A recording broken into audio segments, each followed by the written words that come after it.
I fell in love with Ghost ever since his winning performance on Oddwin's 2023 rap contest. Invisible is one of my most played songs ever, and it's a shame that his discography is so small, so you can imagine my excitement when I learned he was working on an album. I've banged out Dear Reverie so much since its release. Technically the release is June 13th, but I use YouTube Music where it was released on June 16th, my birthday, so I kinda see this project as a birthday gift in a way. To be 100% honest, I didn't actually like this album at first. But I was clearly listening with my ears closed because this shit is really good. You might know me, I listen to music for vibes. I don't read lyrics often, but I wanted to give this album the time of day and understand the concept because parts of this album sound so cool to me. But before I dive into the music, I want to talk about the social media posts surrounding this album real quick. Naturally, as musicians do, Ghost made a couple of posts on this album. Most aren't important for this analysis, but I do want to cover two posts in particular. The day before the album dropped, he released this post on YouTube, quote, "Life gets very complicated and can get in the way of a lot, but I finally killed myself and I am able to put this out there." This quote definitely confirms some of my later interpretations of this album. On Instagram, he dropped this thesis paper, with this part in particular catching my attention. Creating this body of work has profoundly affected me in inexplicable ways, going from a concept album to an obsessive project and a reflection of my mental downfall. Personal issues were at an all-time high creating this thing, so it was really not my intention for this to take so long. All of this has kept me away from friends and family for a while that I am extremely relieved to have finally released this, and I hope its energy can finally be put to rest. This gave me an idea of how the album can serve as a metaphor, but we'll get to that later. I'm going to be analysing each track on the album, what it can mean, and how it pieces together to create a story. Some things I won't go in detail on because the lyrics are self-explanatory, but whatever comments I feel like making, I'm gonna make them. There are 13 tracks on the main album and 3 bonus tracks. Of the bonus tracks, I'm only going to be covering Still Addendum because Fin Redactum is the same as the original but with the ambience removed, and SDM, short for Still Depressed Man, is an extended cut of Ghost's Oddwin rap contest song. I don't see any potential links between these songs and the story of the album, so they won't be included. Also, I may sound stupid sometimes. I failed GCSE English for a reason, but I'm trying my best. Let's run it. I somehow didn't think to translate the Latin names of these songs until now, but Exordium means the beginning. It's actually an extended cut of the intro to the second song, Invisible. When Invisible was released as a single, only the last 10 seconds of Exordium can be heard. I'm not entirely sure what this means within the greater context of the project, but it's a minute of ambient sounds that kickstarts the whole paranormal activity aspect of the album. I'll also be referring to ghosts as spirits to remove any confusion between ghost and ghosts. In the beginning, you can hear what sounds like writing while wind chimes blow, and this cutting sound can be heard.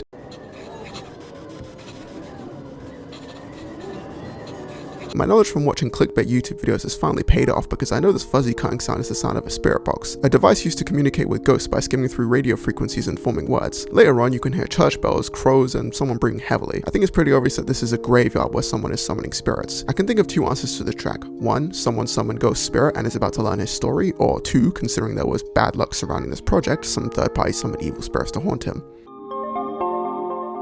I'm sourcing the track imagery from the uploads on SoundCloud if you're wondering. So Invisible feels like the most disconnected in terms of sound and story. I'm guessing he wanted to throw this song on the album because it was doing some decent numbers, but still, he's managed to make it part of the story even if the direction feels different. Invisible seems like a breakup song. The lyrics insinuate some kind of deteriorating relationship with a person and Ghost's own self-depreciation. It's pretty self-explanatory, so I'm going to play some parts of the song that make it obvious. Talking don't sound like I'm major, I'm paying on my number mess. Am I being too critical? Baby, don't look at me pitiful. I'm dead invisible. But forget her when you look at me, look at this a bit. Put another blame on me, what a shame, but you're better than that. Better than that, you lack common sense when you feel so attached, so daft. And another backstab to the back, brother, one that wasn't Tony, nothing but jerk, but the last don't smack, no. Yeah, no smack, no. Probably told all your friends I'm an asshole. That's alright though, this is as therapeutic as a lasso. I'll pretend like I never seen the eye roll. Blocked again by your friends, she's a psycho. Try to make them amends, that was my hope. Then again, I'm condemned, what do I know? So it's clear to me that this event is what starts his spiral, and the feeling of being dead or invisible coincides with the idea of maybe isolating yourself. He refers to himself as condemned, which literally means being punished, especially by death. The song ends with an album exclusive edition, a quote that reads, "Black magic and fashion reality is the use of power to hurt. It is the use of position to enslave." Which certainly means something later down the line. This song delves much deeper into the whole supernatural spirits theme, and the chorus makes this abundantly clear. Deeper meaning, give it credence, we get from the dead. Secret sitting, over meetings, actions out my head. Incessant feeding, body reading, and they talking just. Sound a minute, and I'm dreaming the same life to head. The spirits he's encountering are clearly haunting him, and he's trying to get them away, hence the lines. Heard them speak in tongues, I do it.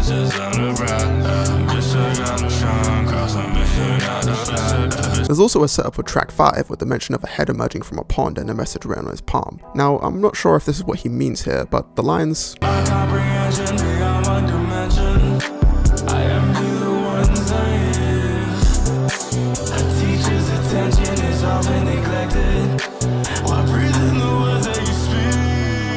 tell me that he's jealous of those who have one-dimensional comprehension and don't believe in spirits, like the phrase one-dimensional thinking. There's a feature on this song too, but only a few things caught my attention. My position is bad. The reason you want me back, Judas.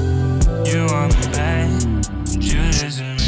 This one I didn't have to research, I just know that Judas is the one who betrayed Jesus. Whoever he's referring to here is trying to exploit their position and eventually betray him. That or his own self-doubt and fear is making him worry that this person is untrustworthy, comparing them to Judas. The other thing that caught my attention was the lines. Don't wanna run to my past, don't wanna run to my, don't wanna fuck with my past, don't wanna fuck with my past. Which, like the head in the pond and the vow, is the setup for track 5. I also want to mention a line at the start of the song where Ghost says, "I'll tear your spirit with a face, I don't want to," which, once again, is more setup for later songs. Amen, stylized with an O-ring, appears to be a part 2 to Ill Will. I didn't think about pronouncing the name accurately to the spelling, but after checking, the A with an O-ring is pronounced more like an O, which would turn the title of the song from Amen to Omen, alluding to the bad things we're going to see start to happen. I say Amen is like a part 2 or continuation of Ill Will because the start of the song is actually the chorus to Ill Will, and I will not admit how long it took me to realize this.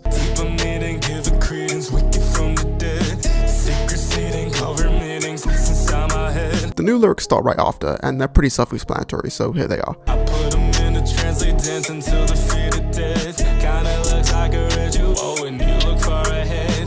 I said, you don't roll with us, go roll it back. You can put us in some floating like my soul is dead. The song ends with lines that seem like a back and forth between Ghost and the spirits. We can go to hell versus you can go to hell. These next two things are kind of off topic, but I want to mention them quickly. 1, the reverse vocals at the start of the song are actually just the chorus, and 2, the vocal bending on this song is extremely satisfying.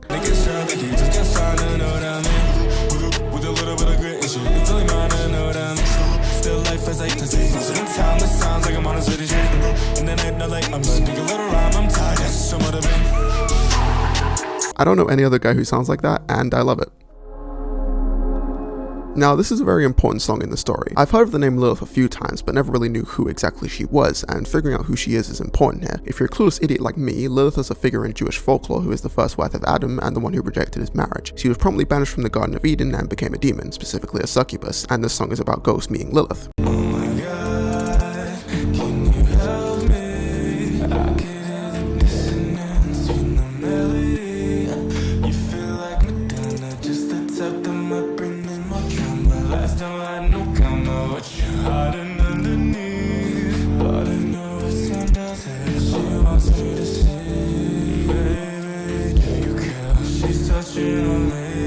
Pretty clear cut and dry here. There's also these lines. Baby, I feel so strange, I love you. I'm sleeping wide awake, speaking high and playing a tune, singing the same refrain, whispers my new name, Samael, Samael. She keep on investing now, it is about the water now. On above, telling me opinion on things about to cast it out. The past is out. So it's pretty obvious what's happened here. In the same Jewish folklore, Samael is Lilith's wife and the king of all demons. Ghost is falling right into the hands of Lilith, and as the chorus plays again, there is a female backup vocalist showing that she's singing along with him. The setups mentioned earlier can also be observed, with the vow, letting go of the past, and the fact that this takes place near a body of water. Cross is another song with no lyrics, just ambience. Well, technically there's vocals, but you can't make out a single word and it might not even be English. For the most part, this song is just droning noise, though we can hear the spirit box from earlier, creaking footsteps, and knocking.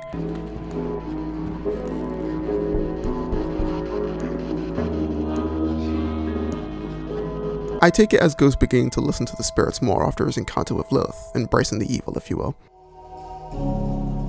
This song opens with a strange quote. Wouldst thou like to live deliciously?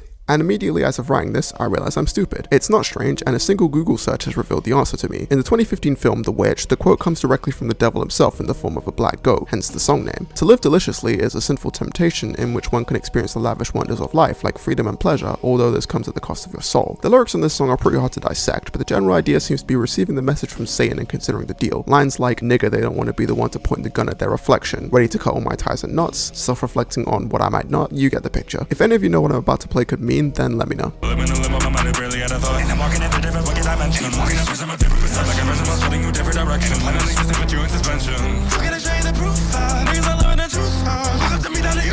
Owen's feature here initially felt out of place, but the concept of living deliciously certainly gives merit to these less focused, more generalized brag rap type of lyrics, and there's definitely a few lines here that can be interpreted in a way that feels like a deal with the devil. They be wanting all that fame, they ain't put it in no pain. I cut some ties just to get to where I'm at. Lost some humanity when I cut that pack, bitch. These niggas whack, I had to leave them in the past, yeah. I've been wearing this mask, layers been peeled back. Niggas think they know my secrets, bitch, I been sealed that. Saying I got a big gig, yo, bitch, I been killed that. The song ends with the phrase, "Do you believe in a god?" repeated over and over while the previous lyrics play, sort of running back that interaction with Satan and challenging Ghost's faith. The translation of the song title is, "Remember, nothing is yours." While the last song was Ghost being tempted by Satan and considering the deal, I believe this is the song in which he decides to go through with it. The song opens with the sound of a match being lit, presumably because Ghost has now entered the place in which he will prepare the sacrifice. There's a couple of lines here that explain themselves.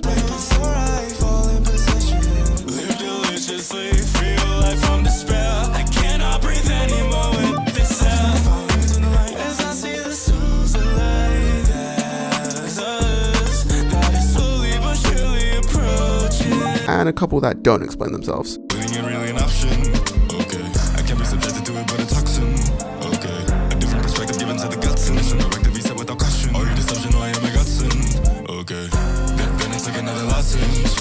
I had to look up what a godson is. It's someone who's sponsored by a godparent at baptism, whatever that means. The whole wording of the chorus is pretty cryptic. I tried to figure it out, but I really don't know. If there's one thing I can note though, it's the lyric, "I never want to learn my lesson." It's a nice callback to Invisible, where a key lyric is they never want to learn their lesson. It really perpetuates the whole downfall concept, showing that Ghost is becoming or always was as bad as the people he criticized.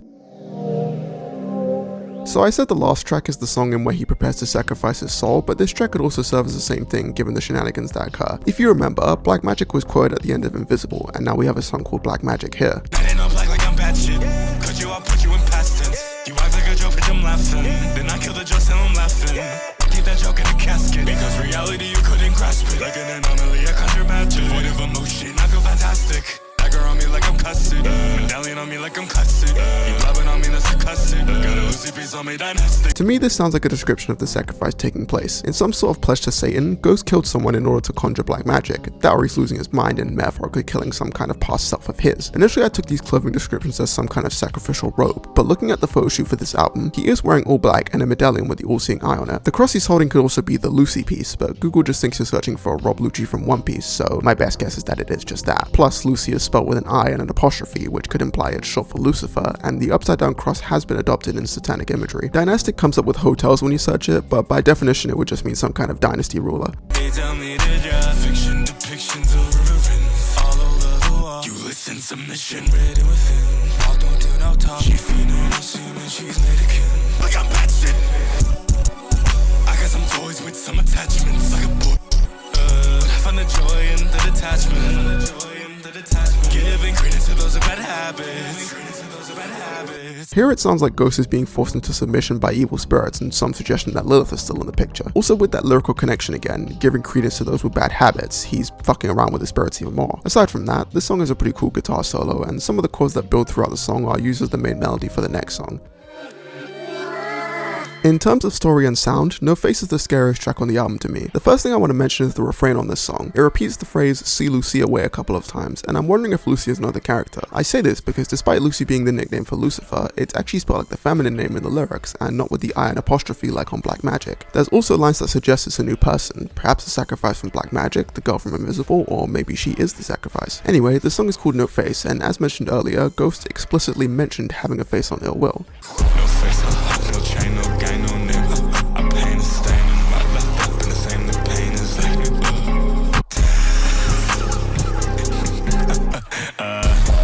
I'm not entirely sure what painting a stain on one's leather means, but to me these lines sound like he's losing his identity. No chain, no gang, no name, no face, you know? You came to put on the scene that I rain. Bad Lestat in a lane. Bad but murder I claim. I did look up Lestat and Elaine, but I can't 100% confirm who Elaine is. Lestat the Lion Court, however, is a fictional character from the Vampire Chronicles novel series. I read into his story a bit and it seems pretty demonic, so fitting of this album. Searching for Elaine, Google assumes you mean Elena from Vampire Diaries, and maybe this is who Ghost is referring to. The song flows a lot better when you change the name from Elena to Elaine, and given Elena is a vampire and both of these stories have themes of love and murder, I could be onto something. Niggas will search for their goats. Do nothing but feet on the floor. My dearest, I'm about to go die, die, die. Remember, say goodbye, bye, bye. I see light in my bed. See you in my soul. If you break as long as you feel. I didn't know what beseech means, but this is clearly referring to Satan / Lucifer again, because 1, the black goat, and 2, Lucifer translates to light bearer. There's also lines about saying goodbye and Ghost getting ready to die, potentially speaking to the sacrifice we mentioned earlier. Now this entire next part of the song sounds fucking awesome and speaks for itself, so I'll play the whole thing.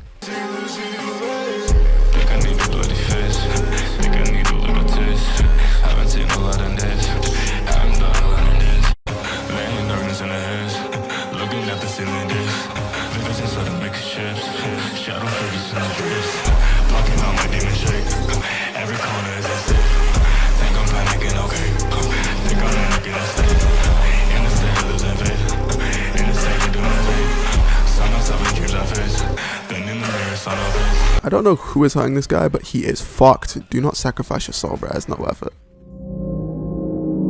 From what I can gather, this song occurs right after Ghost sacrifices his soul and sees his fate unravel in front of him, that fate being death. He whispered to me something no one would trust. Took it to heart, now I know what is up. Up, 2 fingers salute how I'm pointing it up.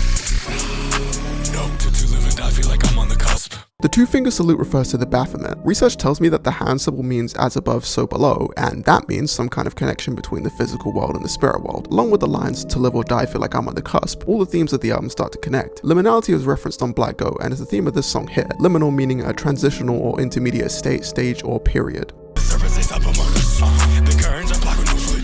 And there's no turning back what I did. Return, this is what it is. The devil dances around the martyrs in his kingdom. Oh no more guidance, now look what I became. I felt the silence fall apart, I lost my wisdom. He went inside my soul, a torture brought escapism.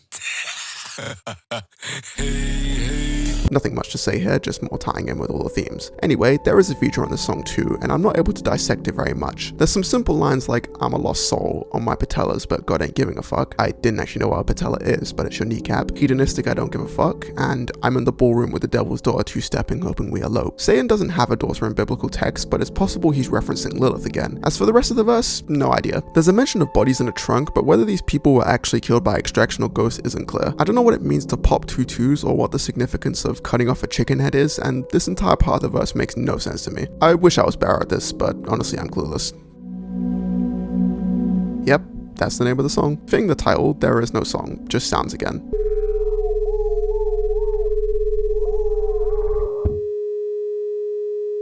There you go, some tones and distant screaming.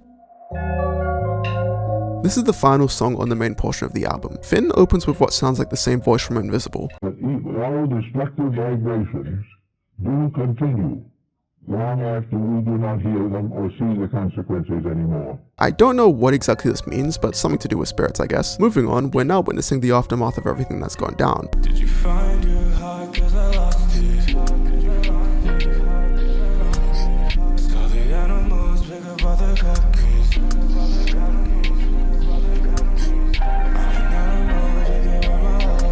Self-explanatory here, he's fucking dead.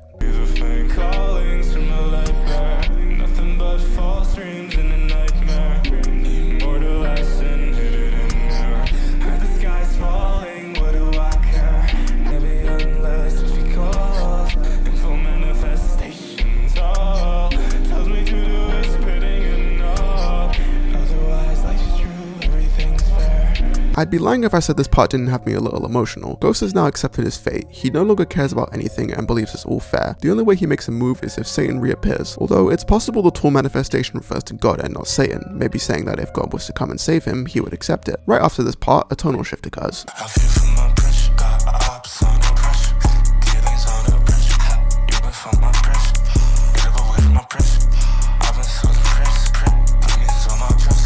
I don't really know what this means, but the whole pressure thing is repeated constantly throughout this entire part. He fears for his pressure, guys.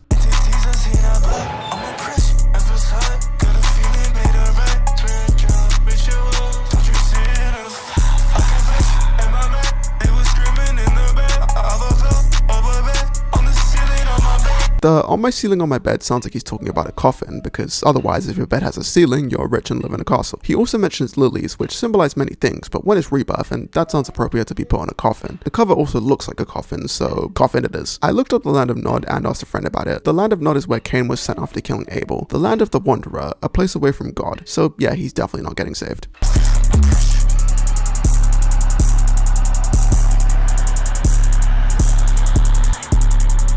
This part of the lyrics here sounds like he's being dragged to hell. That's all I really have to say. Guttural screams in the background. Anyway, as I mentioned earlier, the reason there's another version of this song as a bonus track is because the next 16 minutes is dreadful ambience. I have listened to the full thing at least 3 times and there's nothing to really know, it's just...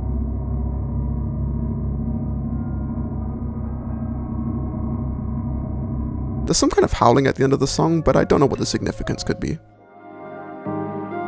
The final relevant track on this album. There's not a whole lot to this addendum, but some stuff that's still worthy of note. Can't hold it together, baby, demons in my head. Touching on my leather, Mercedes, get out my neck. Don't know if I'm better, maybe time will have to let. Promise I'd never be shaming myself in death. I don't really know what a Mercedes means here. Google just shows you the cars, but the rest is self-explanatory. He's still suffering even in death. Glance at my right hand, without taking open. Candle on my nightstand, flames flickering dim. Devil by my right side, body turning to a trance. Don't awake my holy eyes, all the truth bend. Even more self-explanatory stuff. I mentioned the all-seeing eye on the medallion earlier, and the holy eye from my research is synonymous. I do question if maybe he isn't in hell and still in the land of Nod here, because I can't imagine having a candle on your nightstand in hell, but you never know, maybe they got motels down there. It's also very possible he's describing events that happened prior, but piecing together what he's talking about and when it occurred is pretty arbitrary here. Side note, this has nothing to do with the album, but I swear the song samples Fuck Love by XXXTentacion.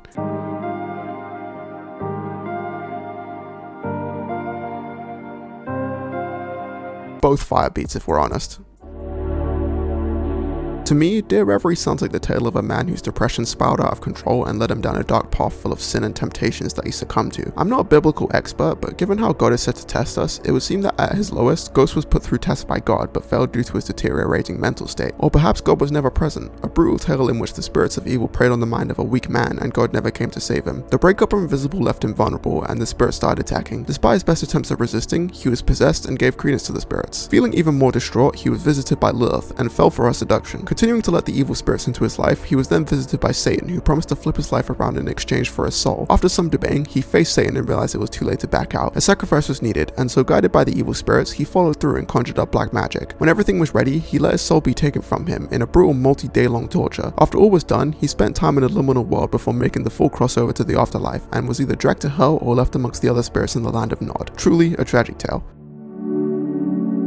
Ghost has made it clear that a lot of bad things happened in his life leading up to the release of this album, hence why it took so long. Makes me worried that he's never going to drop again, but at least we got an album, right? Acting like a wretch, but I'm the man of a man that's royal. Cheating in a test, but any test it just recoil. In a previous post, he said that music was a way for him to vent, and that's convinced me that this album is a metaphor. Again, I could be wrong, but Invisible being so disconnected is likely because it was never originally part of the album concept. At the time, Ghost was likely dealing with relationship issues, and as things got worse, he came up with the album concept. The themes of spirits and Satanism could be metaphors for mental health and addiction. Having demons in your head is a pretty common phrase representing bad mental health, and the evil spirits haunting him are exactly that. Lilith could be the start of his hedonism, finding quick solutions to his pain through relations with other women who may be poor influences on him. Now, I have no way of knowing if Ghost ever became some hardcore substance abuser or something, but Satan's temptations could be a metaphor for drugs. Taking substances is obviously a shit solution to poor mental health, but the highs give people temporary relief. The whole idea of sacrificing your soul to the devil is giving into hedonistic behaviors, a temporary relief, but one that bounces back on you and makes you feel worse than before you started, or goes wrong and takes your life. I imagine that No Face could be a song about a bad trip, withdrawals, or an overdose. That scary part of the song lines up in a way, and the whole themes of death at the end of this album could be suicidal thoughts. When you're at your lowest and letting all your desires control you, it can really make you question your life. This could all be some bullshit. I don't know Ghost's personal life, but there are potential links, and so I made them.